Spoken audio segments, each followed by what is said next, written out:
this terrific Broadway agent named Milton Goldman. And Milton called my mother about a month before the Christmas party, and he said, Hecky, with your permission, I'd like to bring a special guest to your party. And that guest was none other than Ethel Merman. I was over the moon, because I had just seen my first Broadway musical, which was Hello, Dolly, starring Miss Merman, and it was all I could talk about. Now, I have to tell you folks, at age 10, this kind of news doesn't go down too big on the playground. Who's coming to your parents' party? Ethel Mertz? Well, her name is really Vivian Vance, and yeah, she's going to be there too, but this is Ethel Merman. She's a big musical comedy star. She's doing Hello, well, they didn't care and they didn't want to care. But around the house, it was all I could talk about. Till finally, my mother pulled me aside and she said, now listen, you mustn't gush over Miss Merman. Big stars don't like that. You may tell her how much you enjoyed her performance in Hello, Dolly once, but leave it at that. So, the night before the party, I was so excited I could hardly sleep.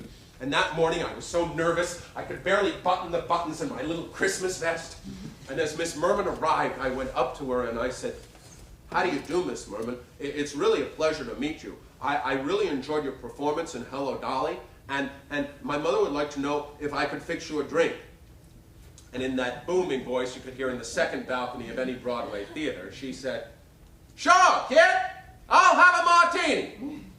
Well, Miss Merman, I'm only 10 years old. I'm afraid I don't know how to make a martini. Come on, kid, I'll show you. And God bless her, in a true Auntie May moment in my life, Ethel Merman led me over to the bar and showed me exactly how to make her variety of martini, which was stirred and not shaken. And here I am at age 10, I can barely see over the bar, and I'm holding this big half-gallon of Tanqueray gin, and my palms are sweating so much, I'm saying to myself, I'm going to drop this on Ethel Merman's foot, and she's going to be out of Hello, Dolly for the rest of the run, and it's going to be all my fault. Well, mercifully, that didn't happen. Hey, that's pretty good, kid. Tell you what, Luke, you can be my personal bartender all night long. So for the rest of the party, whenever anyone would say, hey, Merm, can I freshen your drink? She'd say, no, thank you, Luke's taking care of it. So as the party wore on, I went up to my mother and I wanted to ask her a question about my new best friend, Ethel Merman. Mom, do you think it would be okay if I asked Miss Merman if she'd like to come up to my room and see my puppet collection? I was very into puppets and marionettes at the time. Boy, between the puppets, the marionettes, and the love of musical theater, if they didn't suspect something by then, they were never.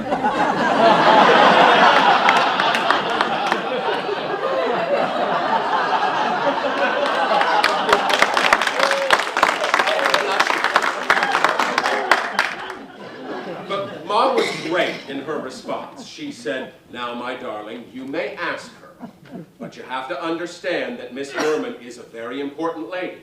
And there are a lot of people here who want to talk to her. And you mustn't get your feelings hurt if she says no.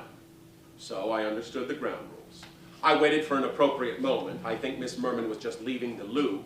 And I went up to her and I said, excuse me, Miss Merman, if it's not too much trouble, do you think you could come up to my room and see my puppet collection?